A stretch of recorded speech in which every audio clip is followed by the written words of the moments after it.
Hello, welcome back to my channel. Today we're going to follow a story that haunted me for a long time after I read it on Reddit a long time ago. We will follow a retired detective about a case that took place nearly 30 years ago. It's a horrifying torture for anyone who follows this story to the end. The story is told as a conversation, from the perspective of Detective Hobson Millgate. And don't forget to subscribe to our channel for future interesting stories. Let's begin.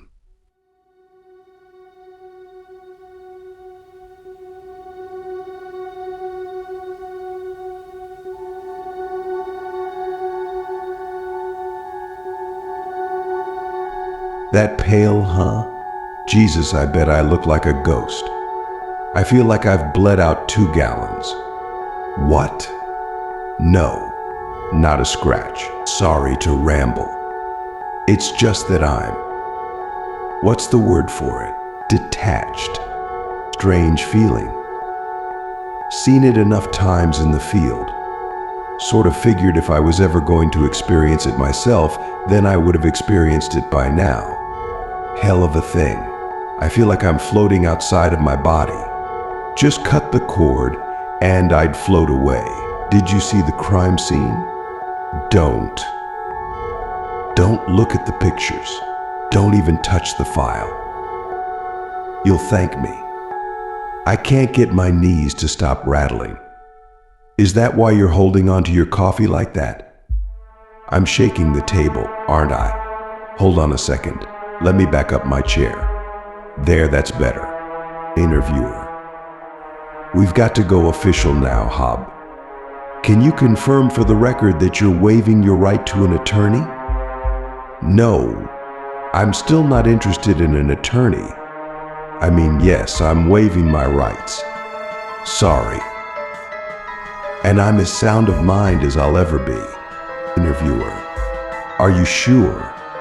Yes. Interviewer.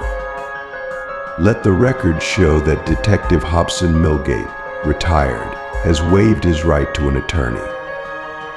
I won't need a lawyer after the DA stops puking and considers taking it public. They're not showing that to a jury. Interviewer. Are you ready to begin? No, but I'll talk anyway. Interviewer. What led you to the crime scene on the night in question? Would you believe I was planning a fishing trip before this started? Never mind. Hold on. I'm thinking. Hard to organize it. Never been on this side of the interrogation table before. I guess it started with the reporter. Name of Boehmer. She contacted me a week ago by email and claimed she had new information on the Driscoll murders. I was the lead investigator. The case had gone unsolved for 20 years, cold as ice. Frankly, I thought it was all bullshit at first. You know how that can be. Most of the time, it's not even on purpose. Everyone thinks they know something that will crack a case wide open. Theories are easy when you don't have to check them against evidence. The Driscoll murders were a big story around these parts. Lots of interest. Lots of press. Over the years, I must have gotten a couple hundred shit theories. When I retired, I handed the investigation over to Detective Carroll, but I didn't want him to be bothered. I know he's busy with the recent gang activity. I figured I'd check it out as a courtesy. I wasn't expecting it to go anywhere. I met her for lunch at Puryear's Cafe. Good-looking blonde gal, professional, so she didn't fit the typical profile of a hoaxer or conspiracy theorist. Not that I put too much faith in profiles. She also might have been one of those creepy gals that gets off on death. God knows I've dealt with those too. I still thought she might be pulling my leg, or maybe she had been fooled too, but she had a file with her. Looked legit. It contained what appeared to be a confession by the Driscoll. Well, he wasn't a murderer, was he? I really do wish he had been, you know. It would have been so much better for everyone. Interviewer. Can you please fill us in on the relevant details of the Driscoll case? Let's see. It would have been 20 years ago now. Thinking of all those years. 20 goddamn years. That's a long time to be. Interviewer. Take your time, Hob. Thanks. Throat clearing. The Driscolls were a family of 6 out in the suburbs. Upper middle class. Father was an attorney. Mother ran her own business selling pottery out of the house. 4 children, all high school age and below.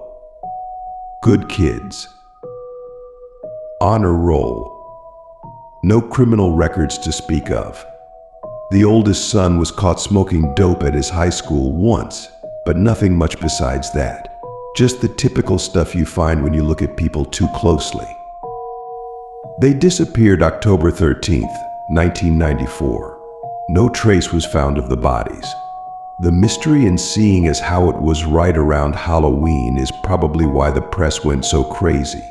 You still see it show up on some of those unsolved mystery shows. A whole family disappeared and no one saw a thing.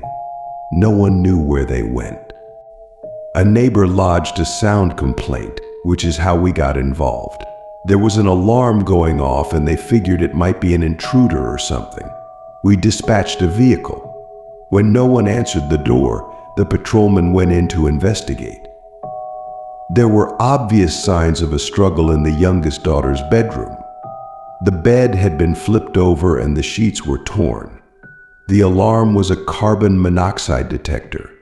We found elevated concentrations of carbon monoxide in the fabric of all the bedspreads except the youngest daughter's.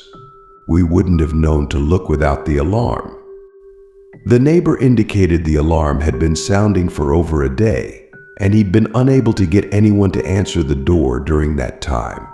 We also found several aluminum canisters and some hoses in a dumpster a few blocks away. At the time, we assumed the Driscolls had been gassed and disposed of at a different location, excepting, of course, the daughter who woke up at the end and put up a struggle. The investigation gave no leads. Of course, our first thought was that the father did it. We checked it out, but he didn't have motive.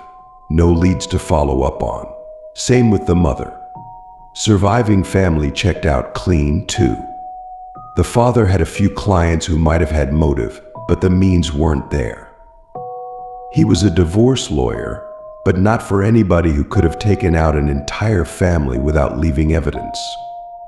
There was a chemistry teacher who lived 3 blocks away, and we investigated him for a while because of the canisters, but he alibied out. Same with a dentist who lived nearby. The wife had an online flirtation with some kid out in England, but nothing adulterous, and he wasn't even in the country at the time of the murder. We settled, unhappily, on the idea of a random killing. Hardest pieces of shit to catch when there's no pattern like that. We must have sunk tens of thousands of man-hours into this case, chasing down leads. Nothing ever came of any of it. We did track down the canisters. They were stolen from a laboratory 10 miles away. There was no security footage. We couldn't find any leads on the thief. After 6 months with no repeat attacks, the investigation went cold. The Driscolls had been knocked out and abducted. Like I said, no one ever found the bodies. Who was to say they hadn't just run off? Until, well, I'd rather only talk about that once, reviewer. What can you tell us about how the confession wound up with Miss Bamer? She'd been following the case for some years, both personally and as a reporter. Like I said, it captured the imagination of a lot of people. Even seemingly normal folks thought it could have been aliens, ghosts, or demons. Miss Bamer published a retrospective on the murders given the 20-year anniversary. It caused a renewed interest, which happened from time to time. As usual, I declined to comment, citing lack of new evidence. I remembered her asking for my quote though, which is why I accepted the lunch meeting. After publication of the article, Ms. Bamer claimed that she had been sent a file. She wished to have me authenticate. The most pertinent part of the file was a confession. I assured Ms. Bamer that such false documents are not uncommon, especially on older cases like this, and that I'd personally heard 24 confessions of the Driscoll murders. She was insistent. Once I felt she wasn't trying to pull off a hoax or getting off on the idea of talking about a murder, I agreed to the meeting. She stated the confession had been mailed to her in the same envelope she showed to me when we met for lunch. Interviewer: Can you describe its contents? Old newspaper clippings outlining the progress of my investigation. They seemed appropriately yellowed, so I'd guess they were from the trophy book of the perpetrator. There were also 6 photos alleging to be of the individual members of the Driscoll family, as well as several other photos of the facility where they had been taken. Look at that. My hands won't stop shaking, see? I'm trying as hard as I can and I just can't make it happen. I'll have to ask the paramedic for a sedative when I'm done with the statement. I don't think I'll be able to sleep otherwise. No, I'm fine for now. I don't want anything to interfere with my recollection for your recording.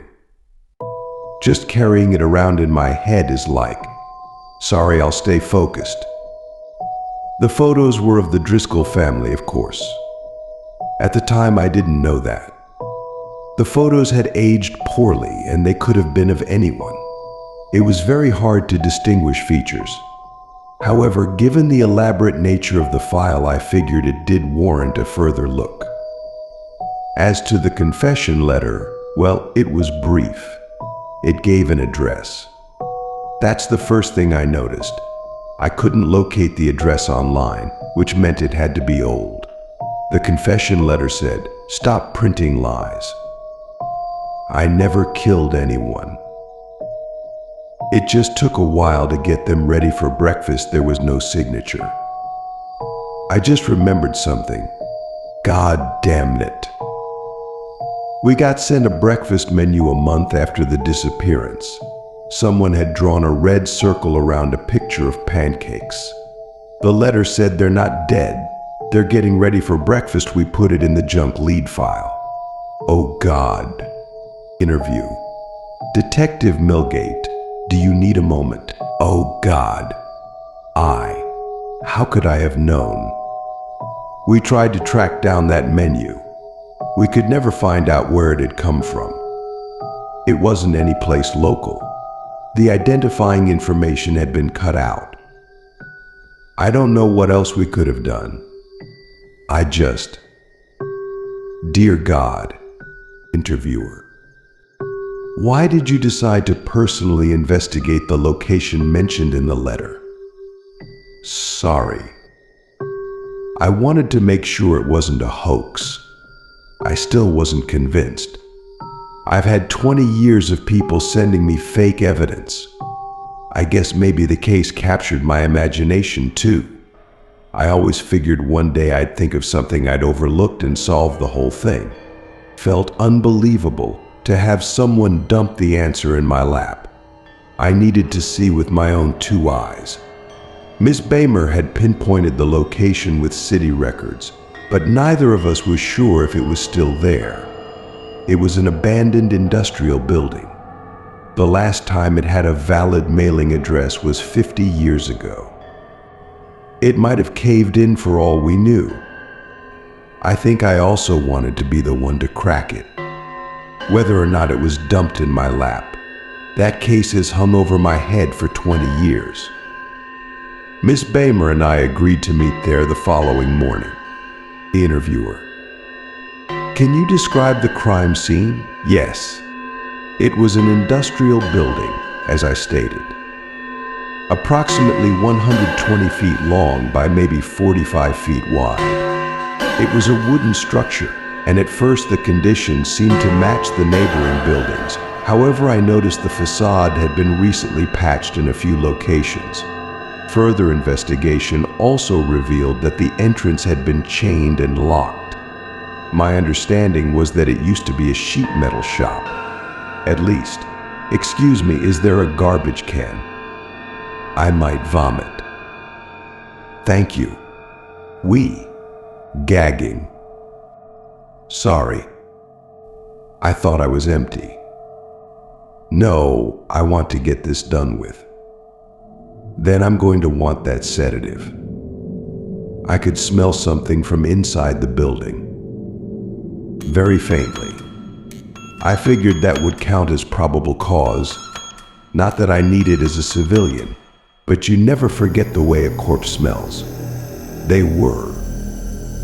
Bad enough they had that same smell. I hadn't forgotten how to pick a lock, so I let myself inside. You know, I really do wish they had been corpses. I really do wish he had been a serial killer. I really do. Please say you believe me, reviewer. I do. Can you describe the interior of the building? I'm trying to focus through this.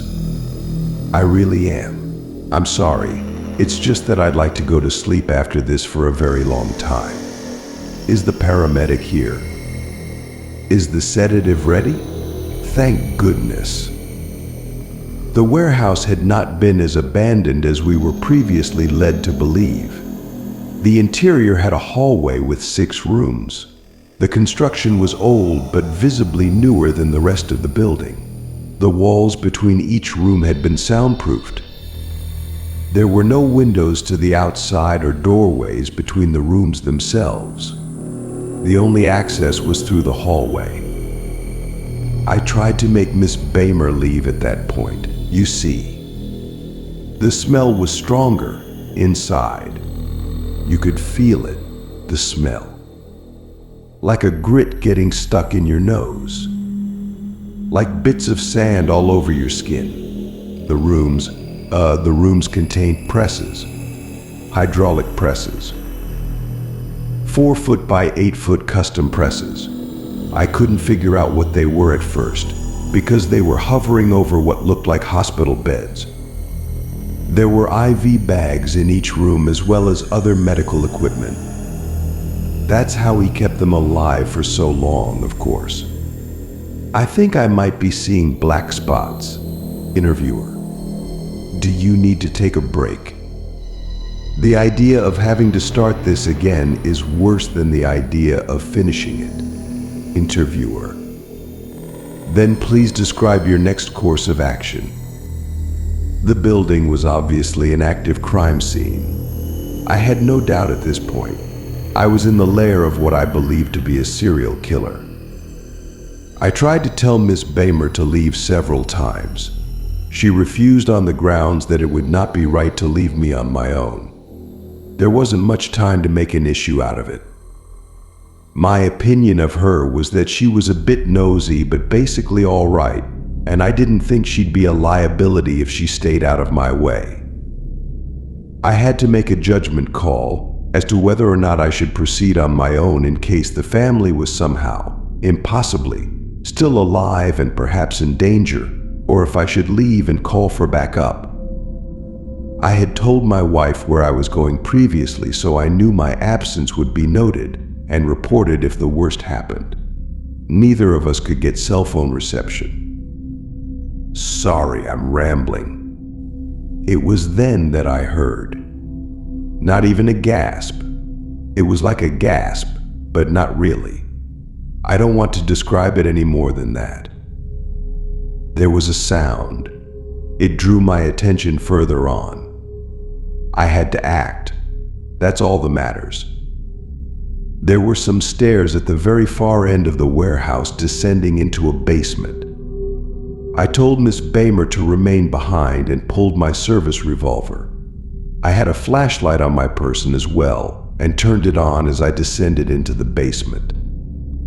The basement had been hand dug, maybe even over the course of the entire 20-year disappearance. I don't know. The floor was dirt, and there was a tunnel that retreated back far enough that it had to be supported with struts at regular intervals. When my flashlight first illuminated the stack, I wish they'd been dead.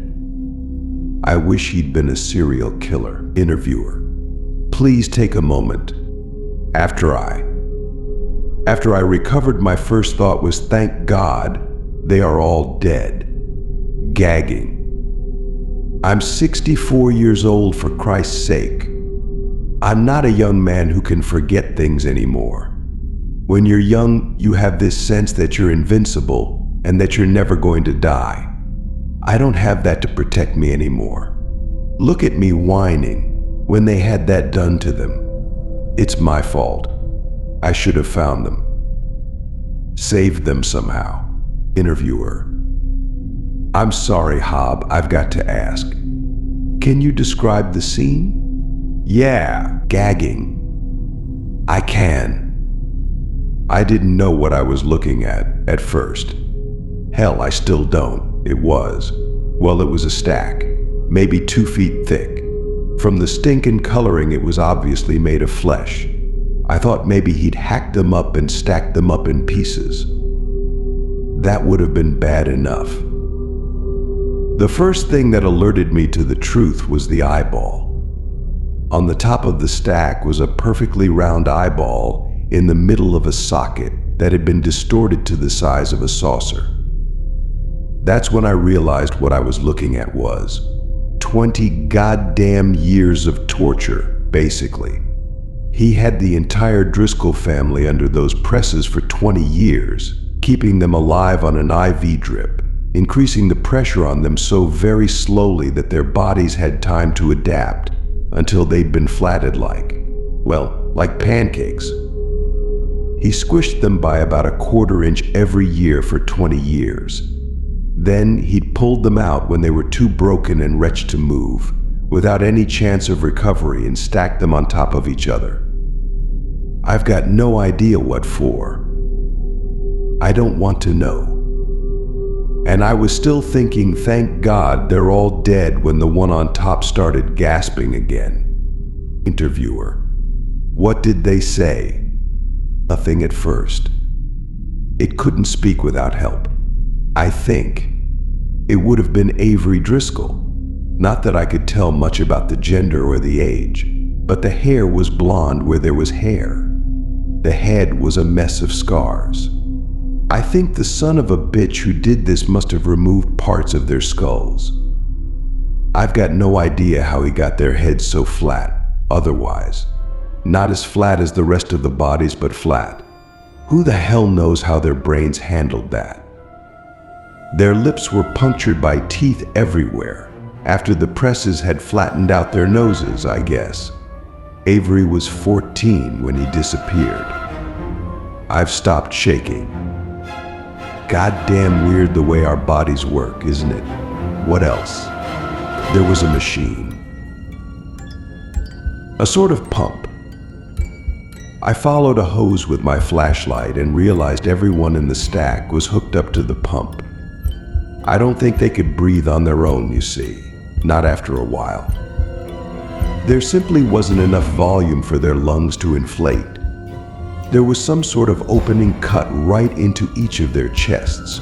There was a switch on the pump. I don't know why I pressed it. I was in a panic. I wanted to do something. Maybe some stupid part of me thought that if I switched it on, they would inflate and be okay. I switched it. It increased the volume of air to the topmost hose. I could hear the pump working harder, which is when Avery Driscoll started to scream. He begged me to kill him. He said other things too. He didn't make much sense. Kept yelling Bane of Error over and over again. Something about the family too. Didn't understand it. He was in pain, and I would hope he had gone insane several years previously. Interviewer: oh my God. My thoughts exactly. I didn't know what to do. He wouldn't stop screaming. I believe he was convinced I was his torturer. A closer look at his eye revealed that it was mostly a mess of white scar tissue. He was as blind as a bat. You know, I spoke with some burn victims once. They told me that they managed to find meaning and purpose again after a while. I don't know how anyone in the Driscoll family could have done that. I stated my name. I told him I was a detective. I told him I was there to help. I repeated it over and over again, knowing, of course, there was nothing that anyone anywhere could do to help. Miss Bamer arrived, drawn by the sound. Before she saw the stack, she told me that I had screamed and she had come to help, but I do not remember having done so. Nevertheless, she arrived. Then she saw the stack and screamed, but I was intent on Avery Driscoll. He was able to hear. He became lucid for a few moments. It was a strain to understand what he said, but I will never be able to forget it. Please kill me. It hurts. I don't want to be a monster. Please kill me and tell my family I died a long time ago. I don't know if they're still looking for me. Don't let them know what happened to me. Please kill me. He could still cry, and he did, although his tear ducts were too deformed for it to be noticeable. I should have forced Miss Bamer to leave. That is the only action in the matter which I regret more than failing to solve the case 20 years ago.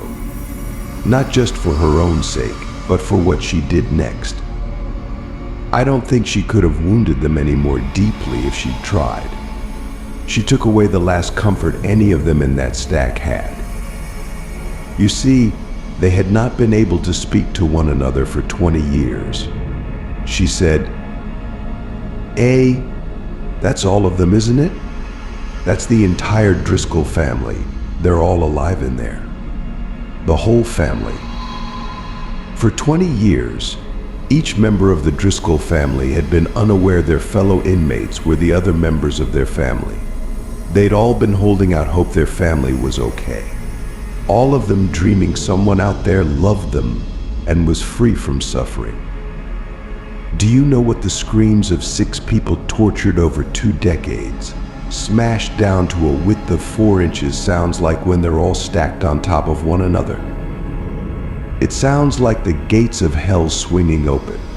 Interviewer: I think that is enough, Detective Millgate. Not yet. It was my mistake. I should have tried harder, tracked down that lead.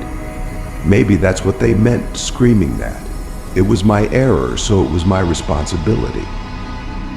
I shot them. Mercy is hard, but I owed it to them. I am the one that failed to save them. It only took 1 bullet to go all the way through. I emptied my revolver, though, to make sure they didn't linger, to give them that final piece. It was the only kindness I had to give them. We left and called for backup after that. Neither Miss Bamer nor I wished to remain with the bodies. I elected not to follow the crime scene investigators back into the basement.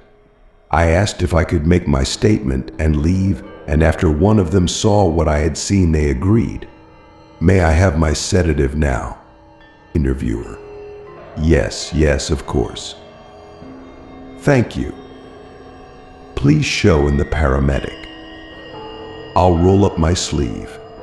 My wife has diabetes, so I'm well aware of the routine.